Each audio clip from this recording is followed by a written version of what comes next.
বেহাল Joypurhat চিনিকলের 2 kilometre bypass সড়ক বছরের পর বছর চলে গেলেও সড়কটি সংস্কারে কোনো উদ্যোগ নেয়নি কর্তৃপক্ষ। ফলে প্রতিদিনই ঘটছে ছোট বড় দুর্ঘটনা। সড়ক ও জনপথ বিভাগ বলছে কোড নম্বর না থাকায় সড়কটি সংস্কার করা যাচ্ছে না। ওয়ালটন আবারও মিলিনিয়ার অফারে ওয়ালটন ফ্রিজ কিনে আপনিও হয়ে যেতে পারেন মিলিয়নিয়ার।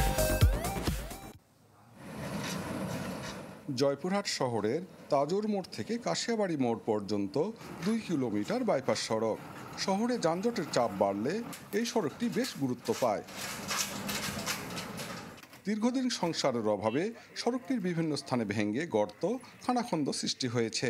বিকল্প রাস্তা না থাকায় ঝুঁকি নিয়ে প্রতিদিন এ পথেই চলাচল করতে হচ্ছে স্থানীয়দের।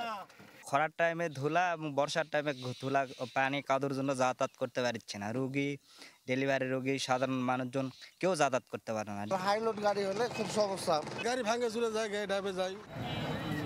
সড়কটি বেহাল হওয়ায় শহরের যানবাহনের চাপ বাড়ছে, ফলে সামাল দিতে কিছুটা হিমশিম খেতে হচ্ছে ট্রাফিক পুলিশকে। আর জয়পুরহাট চিনিকল ব্যবস্থাপনা পরিচালক জানায়, তহবিলে অর্থ না থাকায় সড়কটির সংস্কারের পরিকল্পনা নেই তাদের।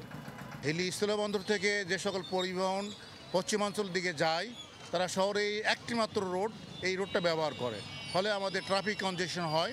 বাইরের পরিবহন, ভারী যানবাহন চলাফেরার কারণে এই রাস্তাটি নষ্ট হয়ে যাচ্ছে।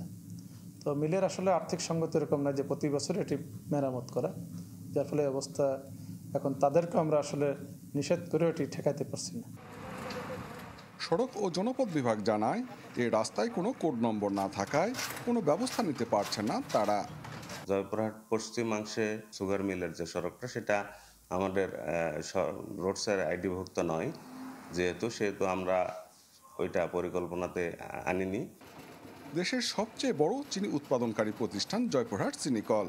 60 দশকে এটি নির্মাণের পরপর নিজস্ব মালিকানা জমিতে আখ পরিবহনের জন্য এই 2 কিলোমিটার সড়ক নির্মাণ করা হয়। হারুনুর রশিদ, চ্যানেল 24, জয়পুরহাট।